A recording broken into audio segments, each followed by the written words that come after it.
The silence in the marble-floored study was so thick it felt like it could shatter. Ji-hoon, a man whose influence reached from the shipping docks to the highest skyscrapers of Seoul, stood paralyzed. He wasn't looking at the security team flanking the room or the millions of dollars in contracts on his desk. His gaze was locked on Elena, a woman who had entered his estate as a stranger and was now the only person holding the key to his daughter's future. "Tell me," Ji-hoon whispered, his voice vibrating with a mixture of terror and disbelief. "What did you do to her?" Behind them, his 6-year-old daughter, Min-ah, sat on the floor. For her entire life, Min-ah had lived in a world of absolute, hollow stillness. Born into a legacy of power and noise, she had been the one thing Ji-hoon couldn't fix. He had hired the world's most renowned specialists, only to be told her world would always be mute. But tonight, the impossible had happened. Min-ah wasn't looking at the bright toys scattered around her. She was staring at an old, battered tuning fork Elena had placed on the table. As Elena struck the metal, sending a low, humming vibration through the room, Min-ah's shoulders jerked. Her eyes, usually distant, suddenly sharpened. A small, involuntary sound escaped her throat, a soft, melodic hum that mirrored the frequency of the metal. She wasn't just feeling the vibration. For the first time in her life, she was responding to it. "My daughter has been a prisoner of silence since her first breath," Ji-hoon said, his hands shaking as he gripped the back of his chair. The best medical minds called her a lost cause. They said her path to the world was closed. And then you, a woman with no medical degree and a life half a world away, walk into my home and do this? What is the cost, Elena? What did you have to sacrifice to reach her? Elena stood her ground, her expression a mask of weary calm.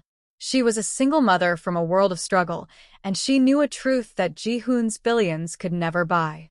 She knew that silence wasn't always a broken wire. Sometimes, it was a locked door that required a very specific, very personal key. "I didn't give her a miracle, Ji-hoon," Elena said, her voice steady despite the weight of his presence. "And I didn't use a secret medicine. I gave her the bridge that I built for my own child, the one I lost because I didn't have someone like you to protect us." Ji-hoon stepped closer, his shadow falling over her. "Explain it." "Now." "I've opened the door," Elena whispered, looking at the young girl who is now reaching out to touch the humming metal. "But to keep it open, you're going to have to walk away from the very world that keeps you powerful. Because the bridge I built is made of the one thing your life doesn't allow: total, honest vulnerability. Are you ready to lose your empire to finally hear your daughter's voice?"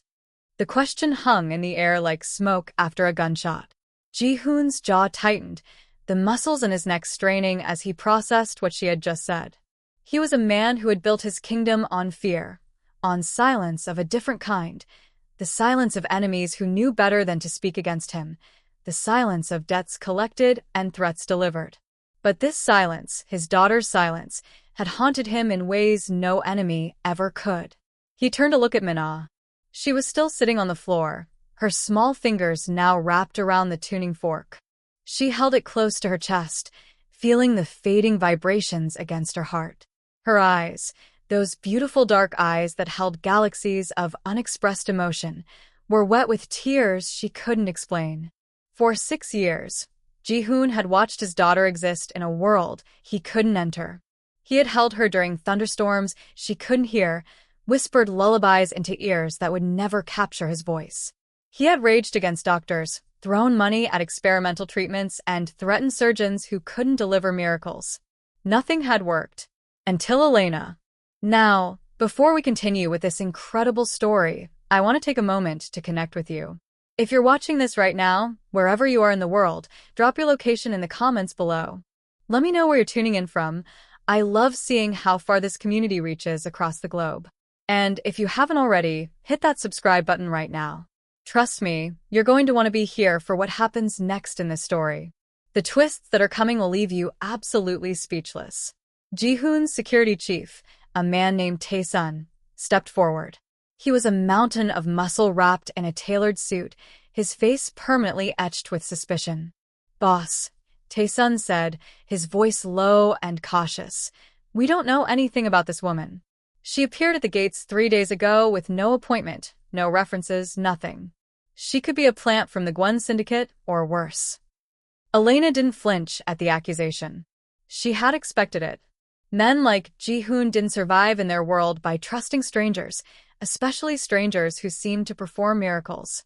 I'm not a spy, Elena said simply. I'm just a mother. A mother who lost everything and found something in that loss that money can't buy. Everyone has a price, Tae-sun countered. No, Elena replied, meeting his eyes without fear. Everyone has a wound. Prices can be negotiated. Wounds can only be healed. The room fell silent again, but this time it was a different kind of silence, contemplative rather than oppressive. Ji-hoon raised a hand, signaling Tae-sun to stand down. Leave us, Ji-hoon ordered. Tae-sun hesitated. Sir, protocol demands. I said leave us. The authority in Ji-hoon's voice was absolute. Tae-sun and the other security personnel filed out reluctantly, casting suspicious glances at Elena as they departed. The heavy door clicked shut behind them, leaving only Ji-hoon, Elena, and little Min-ah in the vast study. Ji-hoon walked slowly toward his daughter. He knelt down beside her, his powerful frame suddenly seeming small next to her fragile innocence. Min-ah looked up at him, and something passed between father and daughter, a wordless communication that transcended the barriers that had always separated them. How did you find us? Ji-hoon asked Elena, not looking away from his daughter. My estate isn't exactly on any map. The address doesn't officially exist. Elena moved to sit in one of the leather chairs across from them. Her movements were deliberate, unhurried, the movements of someone who had learned patience through suffering. Your daughter's case was featured in a medical journal 3 years ago, Elena explained. It was anonymized, of course, but the details were specific enough. Profound bilateral sensory neural deafness from birth. No response to cochlear implants. Auditory processing disorder compounded by what doctors suspected was an emotional withdrawal from stimuli. I recognized those symptoms immediately. Why? Because my son, Tobias, had the exact same condition. Ji-hoon finally looked at her, his expression unreadable. Your son. You mentioned you lost him. Did he die? The question was blunt, almost cruel, but Elena didn't seem offended. She understood that men like Ji-hoon dealt in absolutes. Yes, she said quietly. He died when he was 8 years old. 2 years after I finally figured out how to reach him. What happened? Elena's composure flickered for just a moment, a crack in the armor she had spent years building.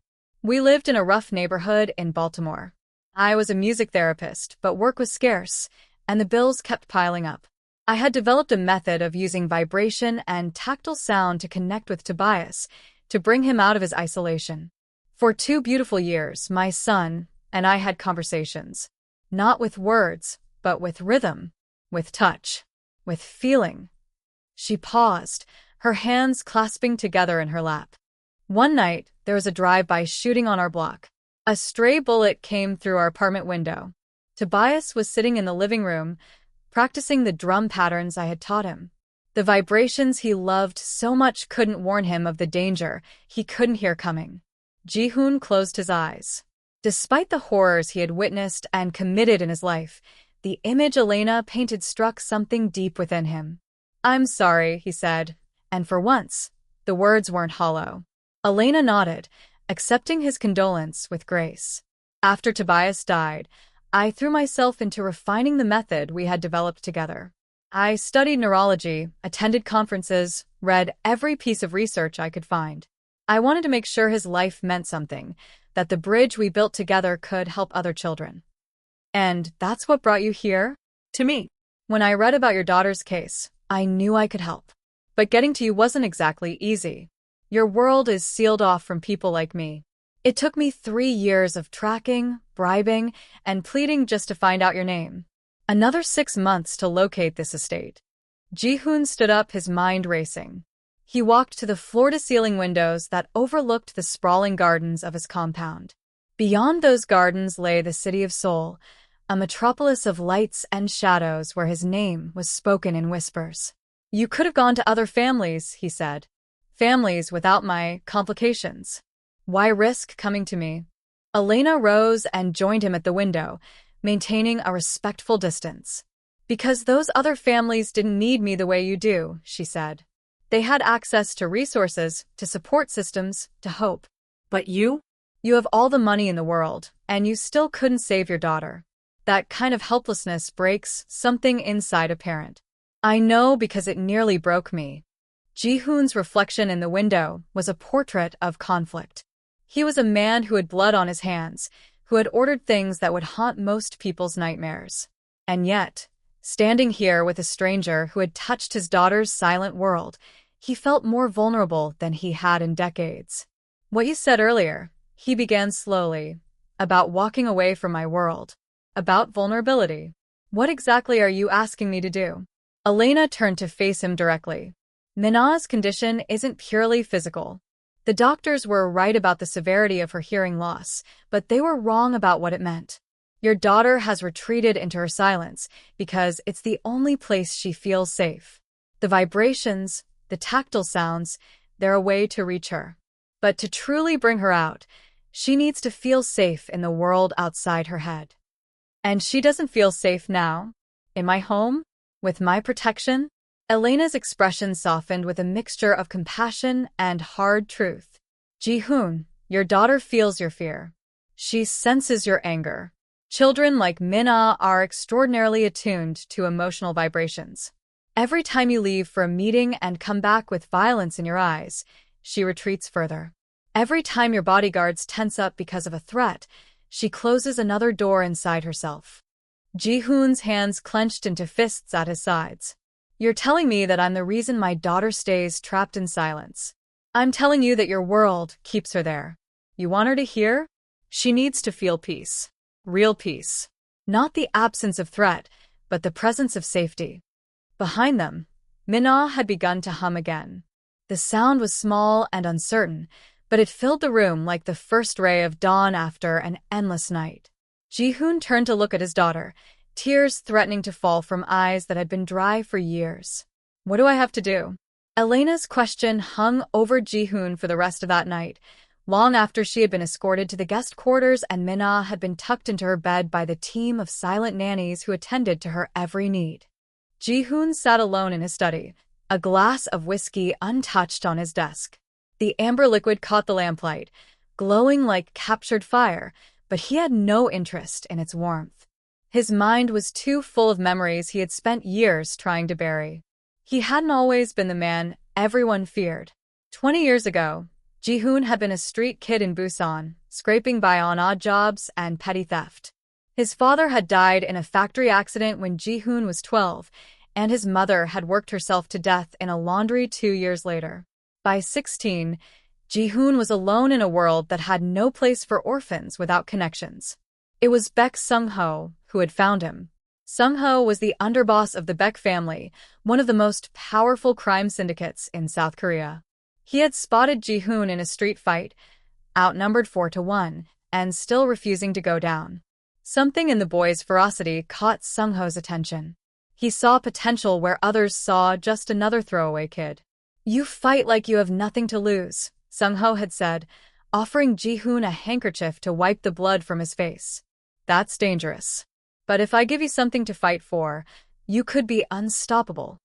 Ji-hoon had taken Sung-ho's hand that day, and he had never looked back. For the next 15 years, Ji-hoon rose through the ranks of the Baek organization. He started as an errand runner, graduated to enforcer, and eventually became Sung-ho's most trusted lieutenant. He learned the intricacies of their business empire, the legitimate shipping companies that served as fronts, the gambling operations, the protection rackets that kept the police and politicians cooperative. He also learned the darker arts, how to make a man disappear, how to send a message that couldn't be ignored, how to look into someone's eyes and know whether they were telling the truth or signing their own death warrant. By the time he was 35, Ji-hoon had become the leader of the organization. Sung-ho had died of cancer, and his biological sons had proven too weak and too corrupt to inherit the empire. In his final days, Sung-ho had called Ji-hoon to his bedside. "I made you into a weapon," the old man had whispered. "But I see now that you're more than that. You have a conscience, even if you've buried it deep. Promise me that when you lead our family, you'll remember the boy you were. Don't become the monster everyone expects." Ji-hoon had promised. It was a promise he had broken countless times since. But the most painful break had come with Min-ah. Ji-hoon's marriage to Soo-jin had been arranged, a strategic alliance between the Baek organization and the Yoon family, who controlled much of the shipping infrastructure in Incheon. Soo-jin was elegant, intelligent, and utterly terrified of her new husband. She had learned to perform the role of a crime lord's wife, but she had never learned to love the man behind the title. When Soo-jin became pregnant, Ji-hoon had allowed himself to hope. Perhaps a child would bridge the distance between them. Perhaps fatherhood would be the redemption that Sung-ho had spoken of in his final moments. The pregnancy was difficult, and the birth was traumatic. Soo-jin hemorrhaged on the delivery table, and despite the best doctor's money could buy, she slipped away before she could hold her daughter. Ji-hoon was left alone with an infant whose cries seemed to accuse him of everything he had ever done wrong. The diagnosis came when Min-ah was 18 months old.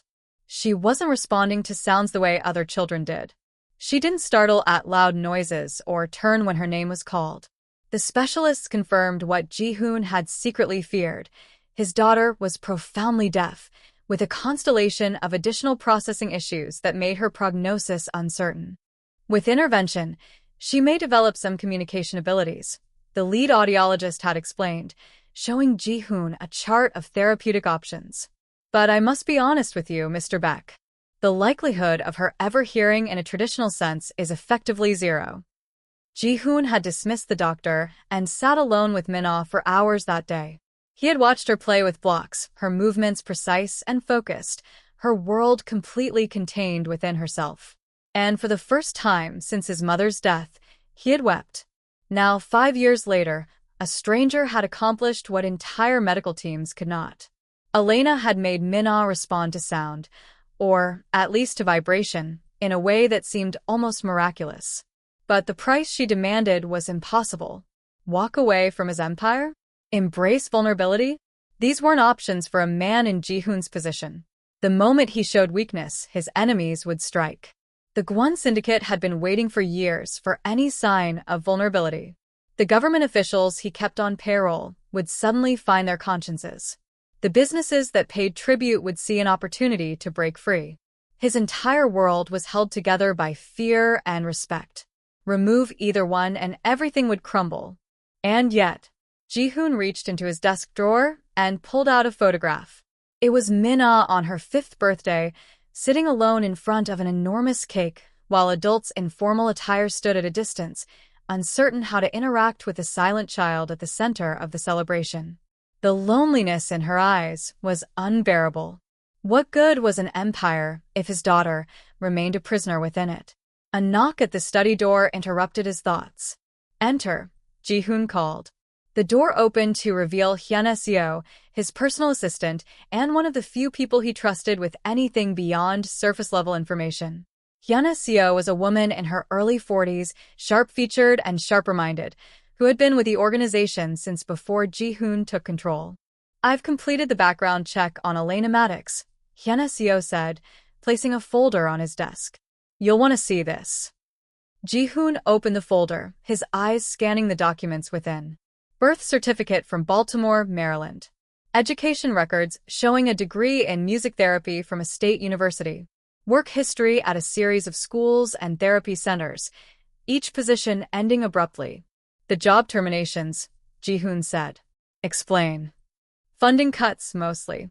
The programs she worked for served low-income communities. When government grants dried up, the programs folded. She was never fired for cause." Ji-hoon flipped to the next page and felt his heart constrict. It was a death certificate. Tobias Jerome Maddox. Age 8. Cause of death: gunshot wound. "She was telling the truth," he murmured. "There's more," Hyun-seo said.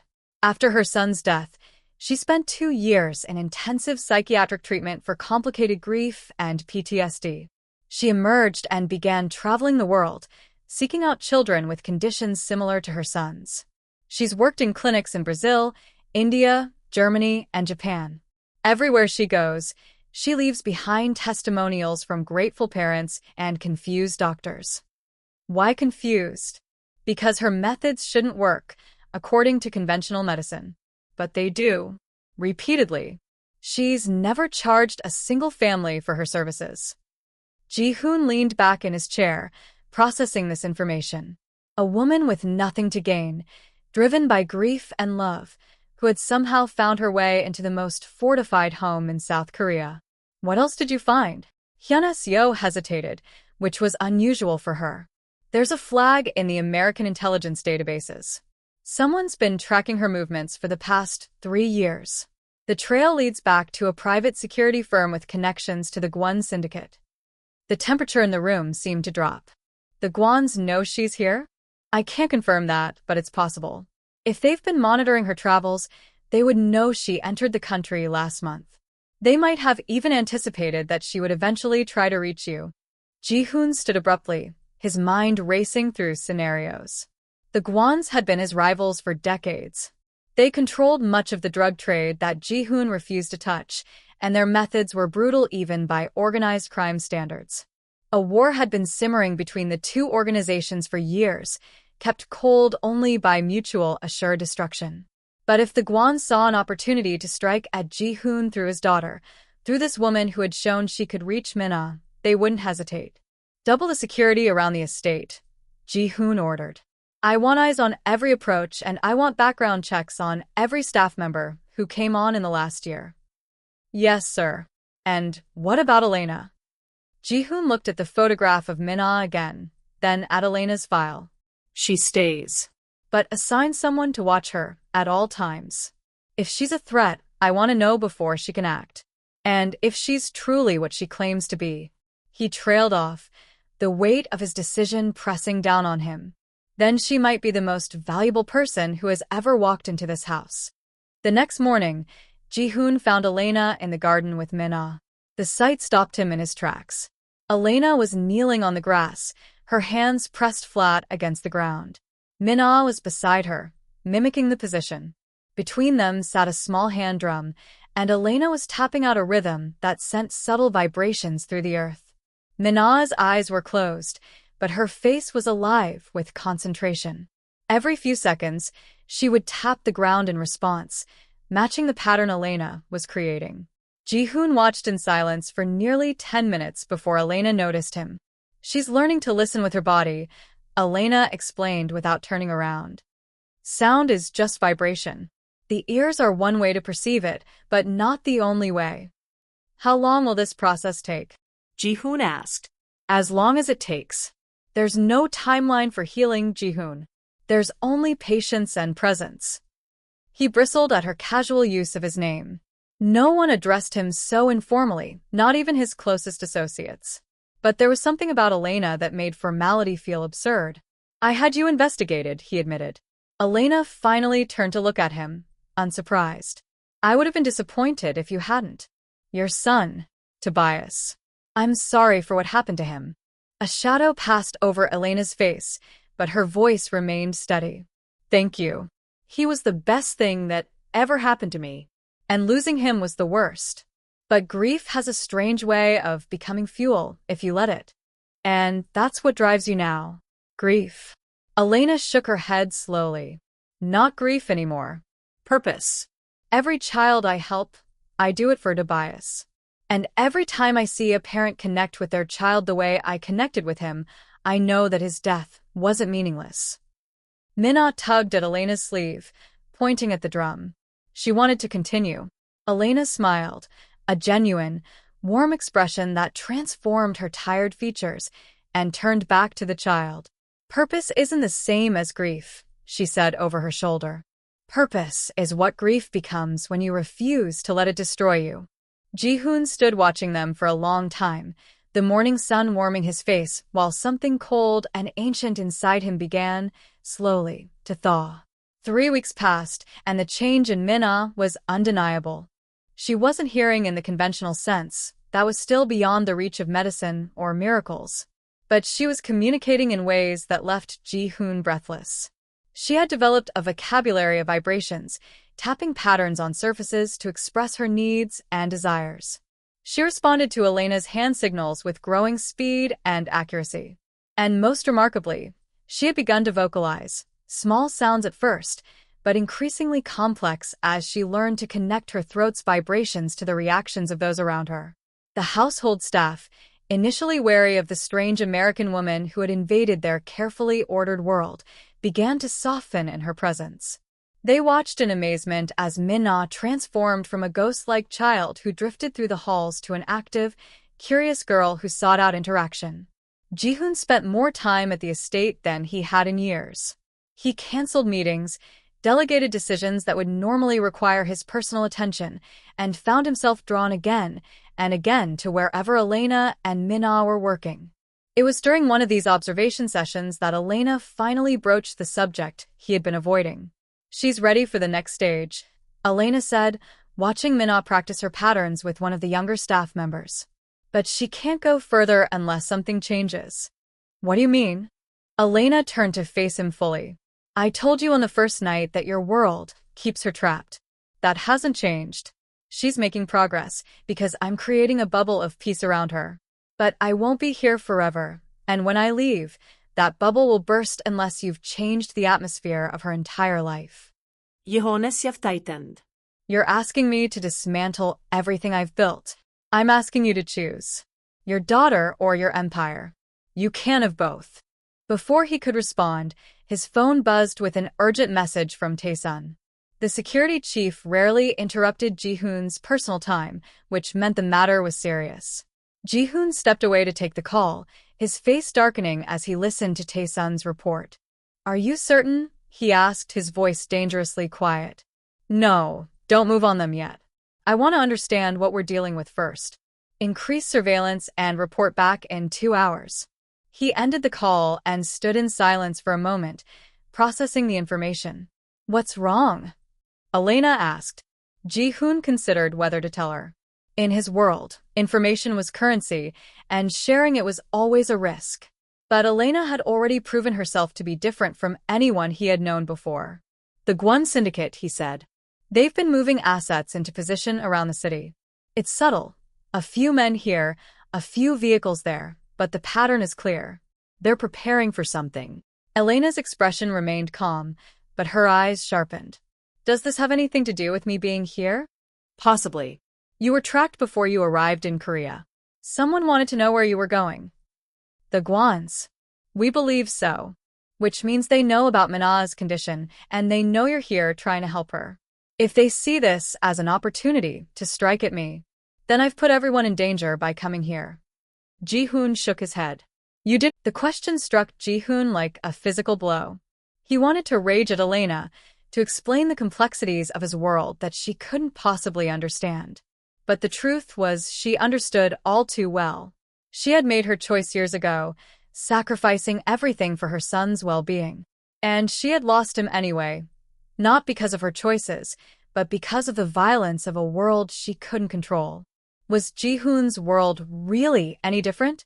Now, I want to pause here and ask you something important. Think about your own life for a moment. Have you ever been forced to choose between something you've built, a career, a relationship, a reputation, and someone you love? Was there ever a time when holding on to your world meant losing the people who mattered most? Drop your answer in the comments below. I'd really love to hear your stories, because I believe we've all faced versions of this impossible choice. Ji-hoon didn't answer Elena's question. Instead, he walked to the edge of the garden and stared out at the compound walls, the walls that kept his enemies out and his family safe, but also kept them imprisoned in a gilded cage. That night, Ji-hoon made a decision that would have seemed unthinkable just weeks earlier. He called a meeting of his most senior lieutenants and announced that he was restructuring the organization.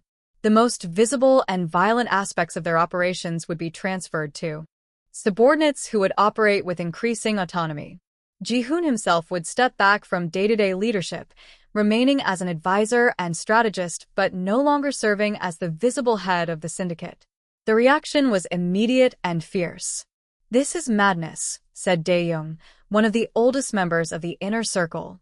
"The moment you show weakness, the Guans will move. Our allies will question our resolve. Everything we've built will crumble." "What I've built," Ji-hoon corrected quietly, "was never meant to be permanent. My mentor told me years ago not to become a monster.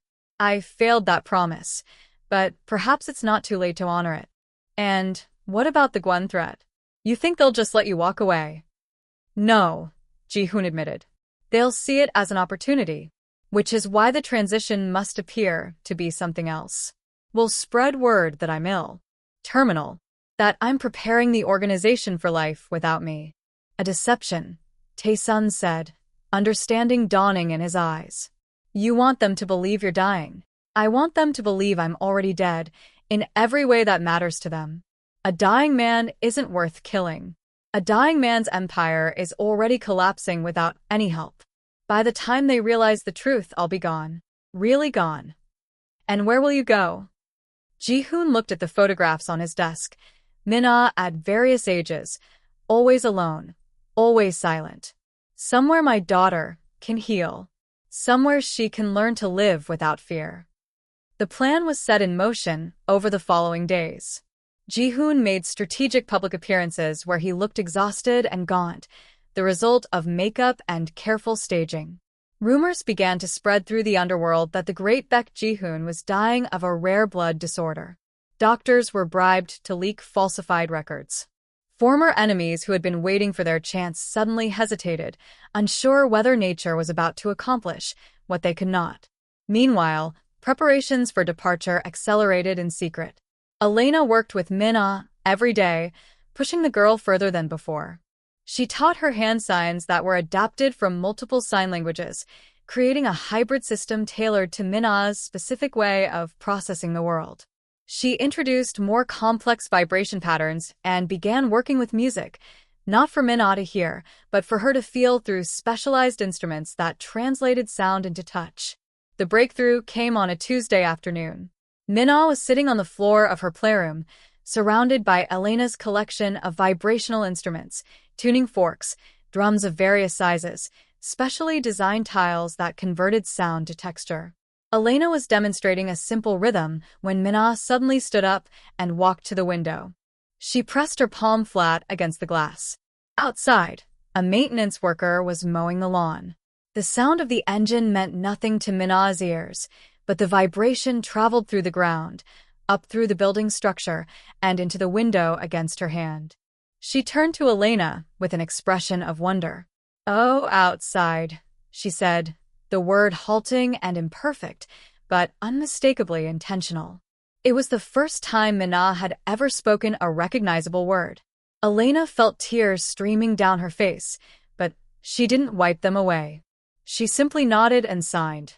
"Yes. Outside. The world." Min-ah looked at the window again, then back at Elena. "World," she repeated, the word clearer this time. Ji-hoon appeared in the doorway, drawn by the commotion. When he heard what had happened, when he saw his daughter standing at the window and pointing outside with new curiosity in her eyes, he fell to his knees. "How?" he whispered. "How is this possible?" Elena knelt beside him. She was always capable of this. She just needed someone to show her a different door. A door that wasn't locked against her. Min-ah noticed her father and walked over to him. She pressed her small hand against his chest, feeling his heartbeat. Then she looked up at his face, studying him with an intensity she had never shown before. "Appa," she said, the Korean word for father. Ji-hoon pulled his daughter into his arms and wept openly for the first time since his own mother's death 30 years ago. The fragile peace that had settled over the estate shattered 5 days later. It was midnight when Tae-sun burst into Ji-hoon's bedroom, his face grim. "We've been compromised," he said without preamble. "The Guans know about the deception. They're moving. Tonight." Ji-hoon was on his feet instantly, his mind already racing through contingencies. "How many?" "Initial reports suggest at least 40 operatives. They're approaching from 3 directions: the main road, the eastern forest, and the service entrance. They've cut our external communications. We're on our own." Evacuation. Impossible without fighting our way through. They've got every exit covered. Ji-hoon had spent decades preparing for this exact scenario. His compound was designed as a fortress, with safe rooms, hidden passages, and defensive positions built into every wing. But he had never anticipated that the enemy would move while his forces were spread thin, while he had been distracted by his daughter's progress. "Get Elena and Min-ah to the secure room," Ji-hoon ordered. "Full lockdown protocols. If they breach the main house, there's a tunnel that leads to the old drainage system. It'll take you to the river. There's a boat waiting there, fueled and ready. What about you? I'll buy you time." "Boss, that's suicide. There are too many of them." Ji-hoon gripped Tae-sun's shoulder. "My daughter is about to speak for the first time in her life. She's about to have a future. I will not let anyone take that from her. Now go. Get them out." Tae-sun hesitated for a fraction of a second, then nodded and sprinted down the hall. The next hour was chaos. Gwon operatives breached the outer perimeter within minutes, their efficiency suggesting inside information. Ji-hoon's men fought valiantly, but they were outnumbered and caught off guard. One by one, the defensive positions fell. Ji-hoon moved through his house like a ghost, using every secret passage and hidden doorway he had installed over the years. He picked off enemy fighters with precision, creating confusion in their ranks, making them believe they were facing a larger force than they actually were. But he couldn't be everywhere, and the Gwons had come prepared. He was in the East Wing when he heard Min-ah scream. It wasn't a sound of terror. Min-ah didn't know enough about sound yet to produce that kind of cry. It was something more primal, a vibration of fear that emanated from her entire body. Ji-hoon ran. He found them in the secure rooms and a chamber.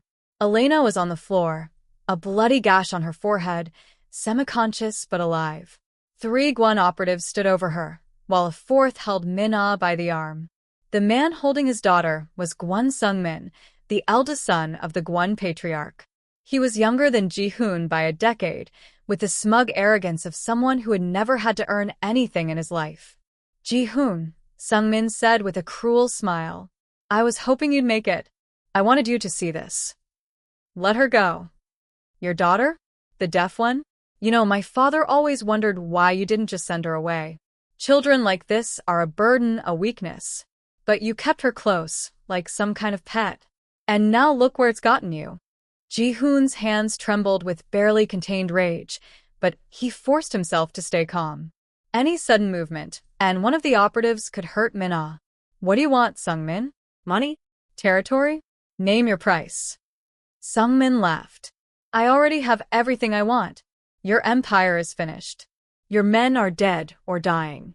And in a few minutes, I'm going to burn this house to the ground with you and everyone you love inside it."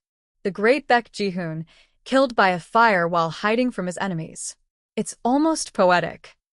Min-ah was staring at her father, her eyes wide and confused. She didn't understand the words being spoken, but she could feel the vibrations of anger and cruelty in the room. She was trembling, but not with fear. She was humming. Ji-hoon recognized the frequency. It was the pattern Elena had been teaching her. A specific rhythm that meant something, communicated something. Elena stirred on the floor, her eyes meeting Min-ah's for just a moment. The humming grew louder. "Make her stop that noise," Sung-min snapped. One of his men moved toward Min-ah, and that was when everything changed. Elena surged to her feet with sudden, explosive energy. Despite her injury, she moved with purpose, driving her elbow into the throat of the nearest operative while sweeping the legs of another. Ji-hoon launched himself at Sung-min. The room erupted into violence. Ji-hoon was outnumbered, but fighting with the fury of a father protecting his child. He took hits that would have dropped a lesser man, but he kept moving, kept fighting, kept pushing toward his daughter. Elena, meanwhile, had grabbed Min-ah and was making for the tunnel entrance hidden behind a false panel. The remaining operative tried to stop her, but Elena, this gentle woman who had dedicated her life to helping children, produced a knife from somewhere and didn't hesitate to use it. The operative went down. Sung-min and Ji-hoon were locked in a brutal struggle. Younger and fresher, Sung-min had the advantage of energy. But Ji-hoon had 30 years of street fighting and survival instincts, and he used every dirty trick he had ever learned. When Sung-min finally went down, his neck at an unnatural angle, Ji-hoon didn't pause to confirm the kill. He sprinted for the tunnel. He found Elena and Min-ah at the entrance, waiting for him. "Go," he gasped. "I'll hold them off." "You'll die," Elena said. "Maybe. But she'll live. That's all that matters." Min-ah pulled free from Elena's grasp and ran to her father. She pressed her palm against his chest, feeling his racing heart, and looked up at him with an expression that held more words than she had ever been able to speak. Then she did something that stopped time itself. She pressed her lips together and, with obvious effort, produced a sound that was the closest approximation of a word she had ever managed. Appa, come. Jehones resolvei verd. He looked at his daughter, this miracle child who had spent her entire life in silence and was now using her fragile new voice to beg him to live.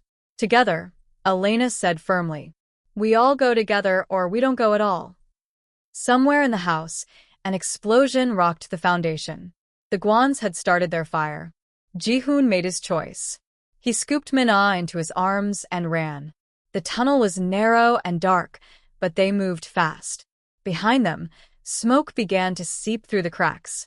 The compound was burning, taking with it decades of secrets, crimes, and accumulated power. When they emerged by the river, gasping for air, the entire estate was visible on the hillside above them, a towering inferno that lit up the night sky like a funeral pyre. Tae-sun was waiting at the boat with 3 other loyal men who had made it out. "Where to, boss?" he asked. Ji-hoon looked at the burning ruins of everything he had built. Then he looked at his daughter, safe in his arms, and at Elena, bloodied but unbowed beside him. "Away," he said. "Just away." The boat's engine roared to life, and they vanished into the darkness of the river. 8 months later, on a small island in the Philippines that didn't appear on most maps, Min-ah celebrated her 7th birthday. The celebration was modest by Ji-hoon's former standards, no catering staff or elaborate decorations, but it was filled with something his lavish parties had always lacked: genuine joy. Elena had stayed with them, first out of necessity and then out of choice. She had become family in every way that mattered. She continued Min-ah's therapy daily, but now it was woven into the fabric of their normal lives rather than existing as a separate medical regiment. Min-ah's progress continued to astound everyone who witnessed it. She couldn't hear in the traditional sense. That would never change, but she had developed an extraordinary sensitivity to vibration and touch that allowed her to communicate fluently through a combination of sign language, tactile signals, and her growing vocabulary of spoken words. She could read lips with increasing accuracy and had even begun learning to write. Most remarkably, she had discovered music. Not the music of the hearing world with its focus on melody and tone, but a different kind of music. The music of rhythm and pulse, of vibration and resonance. Elena had brought instruments that Min-ah could feel rather than hear, and the child had taken to them with natural talent. On her birthday, Min-ah performed a drum piece for the small gathering of people who had become her new family: Ji-hoon, Elena, Tae-sun, and a few other loyalists who had followed them into exile. The rhythm was complex and beautiful, and when she finished, her face shone with pride. "That was for Tobias," she announced, her words still imperfect but clear enough to understand. Elena's eyes glistened with unshed tears. She had told Min-ah about her son, about the boy whose spirit had led her to the other side of the world to find a child who needed her help. Min-ah had embraced the story with the open heart that only children possess. "He would have loved it," Elena whispered. That night, after Min-ah had been tucked into bed, Ji-hoon and Elena sat on the beach, watching the stars reflect on the calm ocean. "What happened to the Gwons?" Elena asked. It was a question she had avoided for months, but curiosity had finally overcome her restraint. Ji-hoon's expression remained neutral. After the fire, there was a power struggle. Sung-min was dead, and his younger brothers weren't competent enough to hold things together. The organization splintered.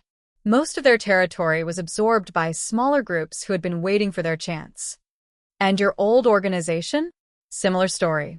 Without me, it fractured. Some of my former lieutenants are doing well, others are in prison or dead. The empire I spent 30 years building vanished in less than a year. Do you regret it? Ji-hoon considered the question carefully. For most of his life, power had been everything, the source of his identity, his purpose, his sense of worth. Losing it should have destroyed him. Instead, he felt lighter than he had in decades. I regret the things I did to build it, he said finally. The people I hurt, the lines I crossed. But losing it? No. I traded an empire for a daughter. That's not a bad exchange. Elena nodded, understanding in her eyes. She's going to need more specialized education soon. There are schools in Europe that work with children like her, schools that can take her to the next level. I know. I've been researching. And you'd be willing to go? To step out of hiding, even just a little? Ji-hoon smiled, a genuine smile that would have shocked anyone who had known him in his former life. For Min-ah, I'd walk into fire. Moving to Switzerland seems relatively tame by comparison. They sat in comfortable silence for a while, listening to the waves lap against the shore. Elena, Ji-hoon said eventually, I never properly thanked you. You don't need to thank me. Seeing Min-ah bloom is thanks enough. I'm not just talking about what you did for Min-ah. I'm talking about what you did for me. You showed me that there was another way to live. That power isn't the same as strength, and that vulnerability isn't the same as weakness. Elena turned to look at him, her expression soft in the starlight. You taught yourself that, she said. I just opened a door. You're the one who walked through it. Something passed between them in that moment, an understanding that went beyond words. Two people from opposite ends of the world, bound together by loss and love and the fierce determination to protect the children in their care. My son would have liked you, Elena said quietly. He had a gift for seeing the good in people, even when they couldn't see it in themselves. I wish I could have met him. In a way, you have. He's in every technique I use with Min-ah. He's in every song she drums and every word she speaks. Tobias isn't gone, Ji-hoon. He's just distributed. Spread out across all the children he's helped to reach. Ji-hoon thought about that, about the legacy of a child who died too young, living on through the lives of other children around the world. That's a beautiful way to think about it, he said. It's the only way I can survive, Elena replied honestly. Grief either breaks you, or it becomes something else. I chose to let it become purpose. From inside the small house they now called home, the sound of Min-ah's laughter drifted through an open window. She was probably awake again, playing with the special vibration-sensitive toys that Tae-sun kept supplying from mysterious sources. She's laughing more, Ji-hoon observed. She never used to laugh. She didn't know she could. Her voice was locked away for so long that she forgot it was even there. Now she's discovering it every day, not just words, but all the sounds that voices can make.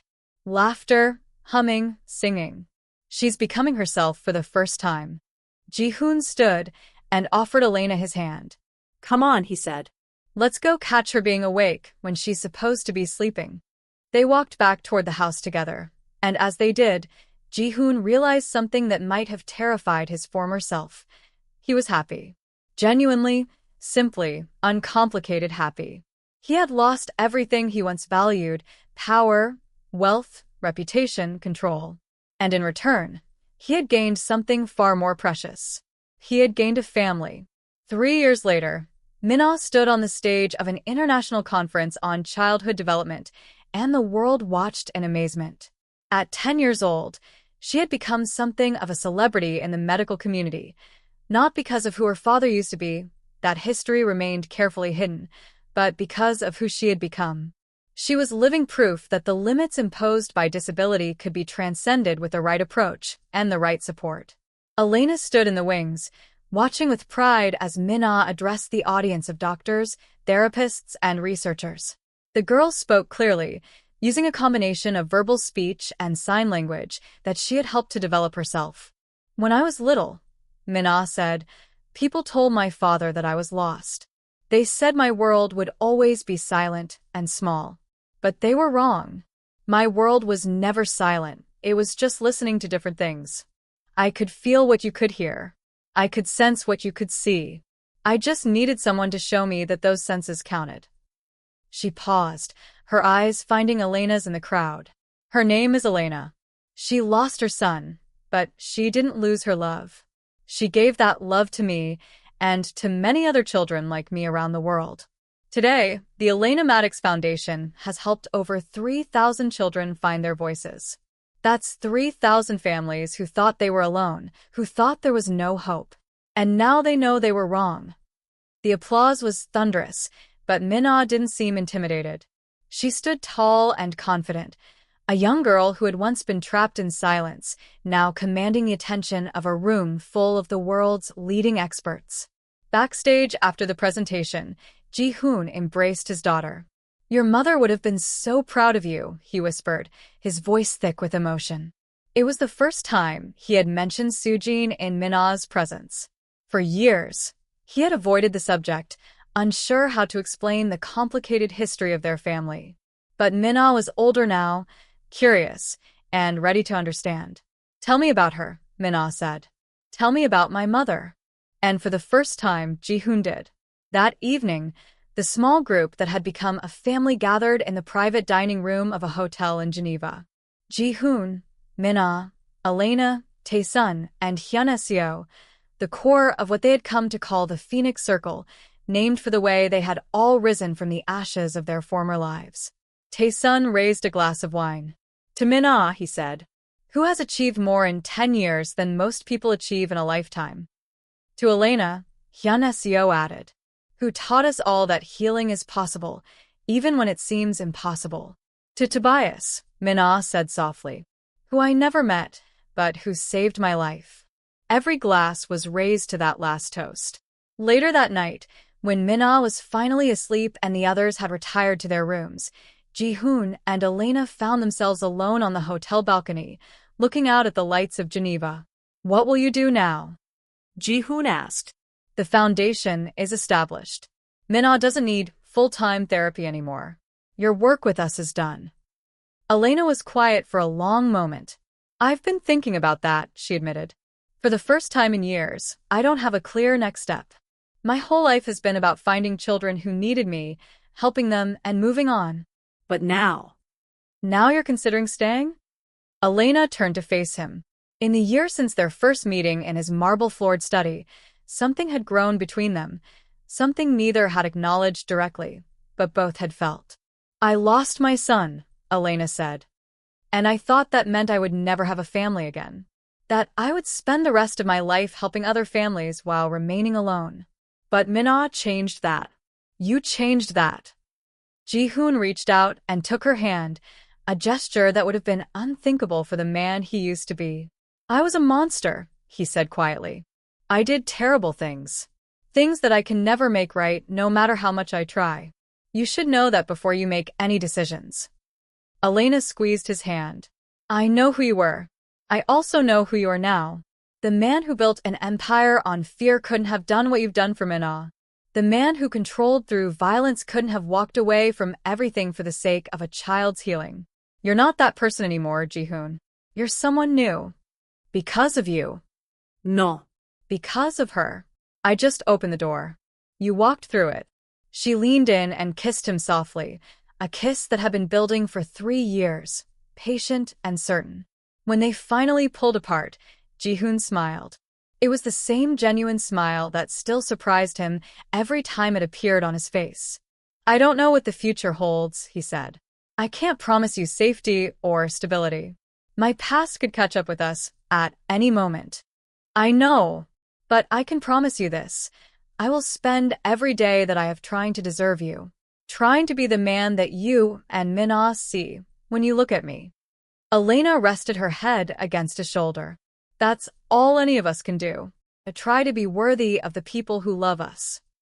And there, on a balcony in Switzerland, 2 broken people who had found each other across impossible distances made a silent promise to build something new from the ruins of their old lives. "Now, I have to ask you something. If you're still here, if this story has touched your heart, please don't just leave without doing 2 things. First, hit that subscribe button if you haven't already. Stories like this take enormous effort to create, and your subscription tells me that the work matters.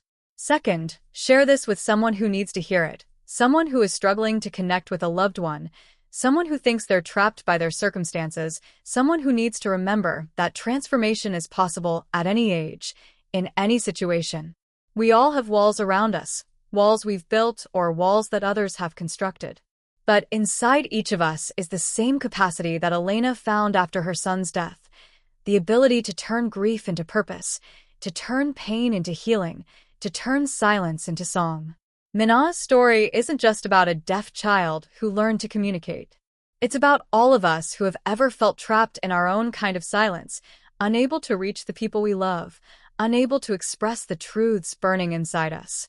If you leave now without subscribing and sharing, you're choosing to let this message stay silent. But if you take those few seconds to click those buttons, you're helping Elena's legacy spread even further, helping it reach someone who might desperately need to hear that there is always a door, always a bridge, always a way to break through the walls that separate us. Months later, on a sunny morning in their new home in the Swiss countryside, Minna came running into the kitchen where Ji-hoon and Elena were making breakfast. "There's a package," she announced, her signs flying as fast as her words. Ji-hoon opened the small box to find a letter and a photograph. The letter was from a mother in Brazil whose deaf son had just spoken his first words after working with a therapist trained by the Elena Maddox Foundation. The photograph showed the boy smiling, his hands raised in a sign of joy. "Another one," Elena said, tears streaming down her face. "Another child finding their voice." Minna looked at the photograph, then at Elena, then at her father. "That's what we do," she said proudly. "We open doors." Ji-hoon pulled both of them into an embrace, his heart fuller than he had ever imagined possible. Outside, the mountains rose toward the sky, ancient and patient, having witnessed centuries of human struggle and triumph. And inside this small home, carved out of loss and love and the stubborn refusal to accept that anything was impossible, three people from different worlds were proving that the only silence that lasts forever is the one we accept.